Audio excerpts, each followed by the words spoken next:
Hommage rendu à DJ Arafat. Aujourd'hui, un an après sa mort, les fans de l'artiste ont convergé vers le lieu du décès et ont déposé des gerbes de fleurs sur sa tombe. Et puis, le secrétaire général de la commission électorale de la FIFA, Sam Etiassé, a au cours d'une conférence de presse expliqué son refus de signer le communiqué final de la commission électorale pour non-respect des textes. Bonsoir et bienvenue dans le journal. Un an après son décès, les fans, amis et proches de DJ Arafat lui rendent hommage, décédé le 12 août 2019 dans un accident de la circulation où Ange Didier, de son vrai nom, avait imposé son style musical dans le showbiz ivoirien. Ces fans appelés les Chinois sont sortis nombreux pour répondre à l'an 1 de la mort de leur idole ce 12 août 2020. Cimetière de Williamsville dans la commune d'Adjamé.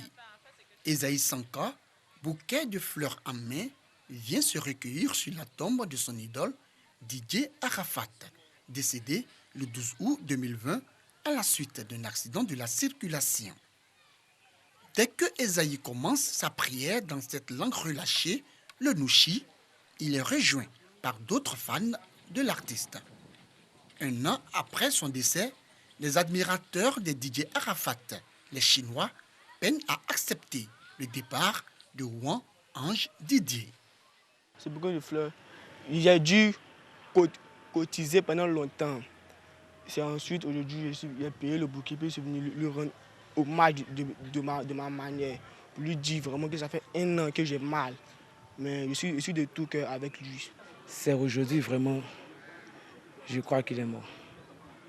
C'est aujourd'hui, je crois. Parce que je vois mon vieux père, il est là. Oh, tous ceux qu'on a accroché les photos ici, tous ceux qui sont ici, ils sont morts effectivement. Donc c'est ça qui prouve que vraiment DJ Arafat est vraiment mort. Et ça me peine vraiment. Il y a vraiment de la peine. On est un peu satisfait, on a un peu, c'est-à-dire soulagé quand on vient se recueillir sur la tombe de quelqu'un qu'on aime si cher. De là, bon, j'irai au lieu de l'accident pour aller me recueillir là-bas aussi. Autre commune, même hommage. Ici à Cocody, en Grèce, 7e tranche, sur le lieu de l'accident. C'est une foule de Chinois surexcités qui célèbrent l'an 1 du décès de l'artiste. Même si tu n'aimes pas le lièvre, la voix de quelqu'un qui court mieux que toi. Arafat, on est venu aujourd'hui pour célébrer son un an de sa mort. Voilà. On a fait pour Bon Malé. Les gens ont fait pour Bon Malé. Mais Bon Malé, il faut qu'on annule pour qu'on fait pour nous ici, à Côte d'Ivoire ici. Vraiment, je vis l'an 1 comme une fête d'anniversaire en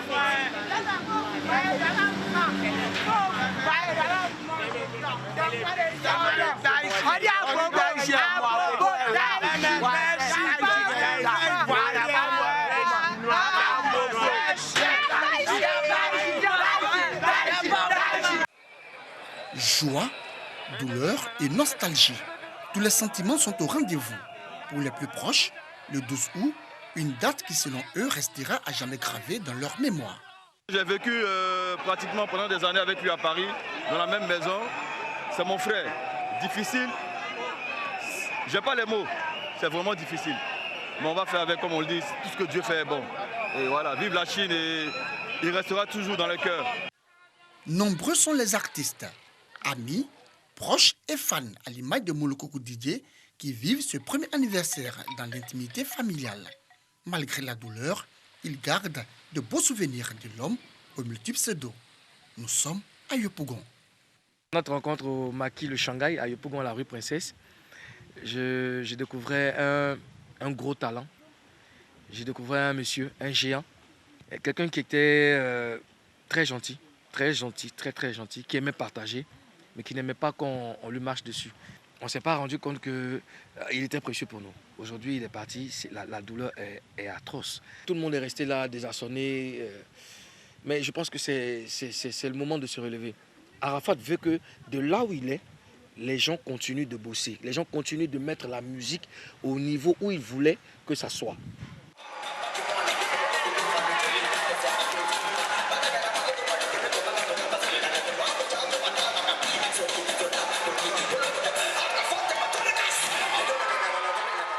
Daichi Khan, Terminator, Zeus ou Arafat DJ. L'artiste s'est imposé roi du coupé-décalé.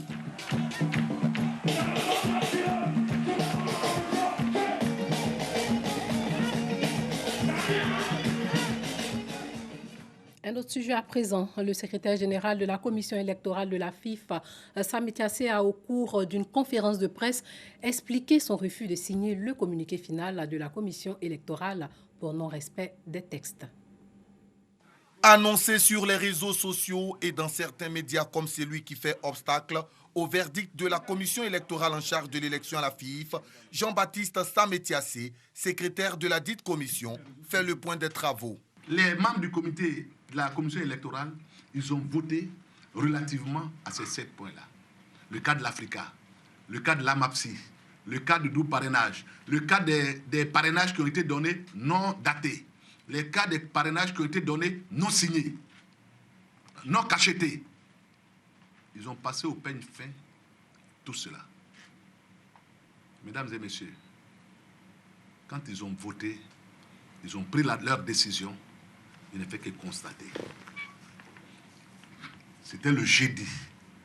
Nous nous sommes dit, comme vendredi est férié, je crois que c'est la fête de l'indépendance, nous allons nous retrouver le samedi matin pour qu'ensemble on puisse signer ces documents-là. Voici la vérité. C'est alors que des éléments extra-textuels viennent nous demander de regarder, à cause de la cohésion sociale et la paix en Côte d'Ivoire, qu'on laisse tout le monde partir aux élections. Le secrétaire général que je suis, je ne signerai jamais ce dossier-là. Maintenant, si on veut m'obliger à le signer, je démissionne de mes fonctions de secrétaire et en même temps, ça veut dire automatiquement le directeur exécutif de la FIF. Sami Tiassé a profité de l'occasion pour inviter les journalistes à faire preuve d'objectivité dans le traitement des informations relatives à cette élection. De son côté, Soumaoro Mamadou, membre de la commission électorale, a animé aujourd'hui aussi une conférence de presse après le point de presse du secrétaire général de la commission. Soumaoro Mamadou indique dans son intervention que les travaux de la commission ont validé 3 candidatures, celles de Sori Diabaté, Didier Droba et de Yacine Idriss Diallo. Les travaux sont donc bloqués depuis à cause de l'incapacité de la commission électorale d'aboutir à des résultats consensuels. Revenons sur la célébration de l'indépendance du 7 août dernier. Dans plusieurs régions du pays, l'amour a été prôné lors de cet événement à Sirasso, Assini, Mafia et Bokanda. Salut aux couleurs dans la cour de la sous-préfecture de Sirasso, ville située dans le département de Korogo, dans la région du Poro, au nord de la Côte d'Ivoire. Montée de drapeaux qui s'inscrit dans le cadre de la célébration de la fête de l'indépendance. Une opportunité pour le sous-préfet Bangali Touré d'inviter les populations de sa circonscription à prôner autour d'elle les valeurs de paix, de cohésion, de solidarité et d'amour. Il n'a pas manqué de mettre en lumière les actions de développement du président de la République, Alassane Ouattara. C'est l'enceinte de la sous-préfecture qui a servi de cadre à la cérémonie des prises d'armes à Assini Mafia. Coronavirus oblige, et cela en présence de Sa Majesté Fiamoso V, roi des Essouma, des cadres élus, chefs religieux et traditionnels dans le respect des mesures barrières contre la Covid-19. Après le passage en revue des troupes et le salut aux couleurs, Benna Morufie Koko, sous-préfet de la localité, encourage les populations à ne pas baisser les bras dans le respect des mesures barrières contre la Covid-19. Il salue les efforts fournis par le gouvernement dans la gestion de la crise sanitaire et les actions de développement accomplies dans la circonscription administrative au profit des populations. Benna Koko exhorte ses administrés à continuer de vivre ensemble, à préserver la cohésion sociale et la paix, gage de tout développement.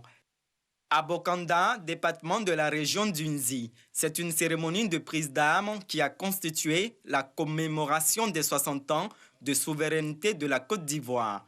Passage en revue des troupes, salut aux couleurs. Fatogoma Soro, le préfet de département, salue les actions du gouvernement en faveur des populations en matière de lutte contre la Covid-19. Il souligne le reprofilage des routes, la poursuite de l'électrification des villages pour le bien-être des populations. Boniérédougou, sous-préfecture de la région du Yambol, en fête pour les 60 ans de l'accession de la Côte d'Ivoire à l'indépendance. Cette année, la fête se déroule dans un contexte particulier du fait de la maladie à coronavirus.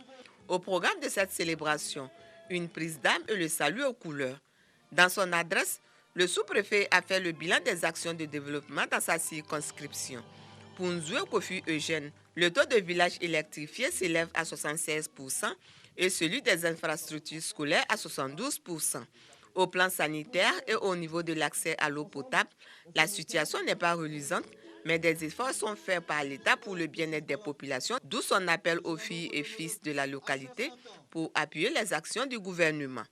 Nzoué Kofi Eugène a appelé ses administrés à l'union, au travail, à la discipline, à la paix et à la cohésion sociale pour les enjeux électoraux à venir en vue de l'essor de leur localité. Et puis une bagarre de leadership entre des enfants en conflit avec la loi tourne au drame à San Pedro. L'un d'entre eux a été tué à coups de machette au quartier Bardo. Le suspect, lui, est aux mains de la justice. Les faits avec Sam Konan. Les enfants en conflit avec la loi ont encore fait parler d'eux dans la cité balnéaire. L'un d'entre eux a été tué à la machette lors d'une bagarre de leadership dans le quartier Koulas de San Pedro.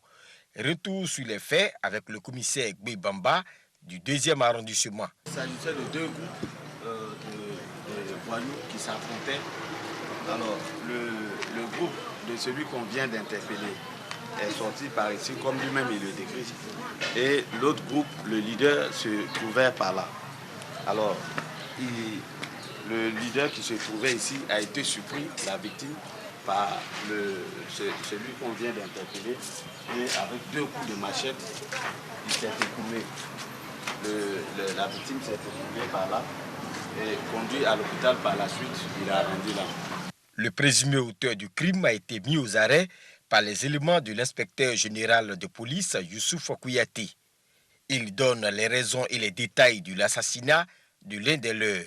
Il est limé sur son cou, mais mon ami aussi là, a une machette aussi, parce qu'il voulait tuer les gens aussi.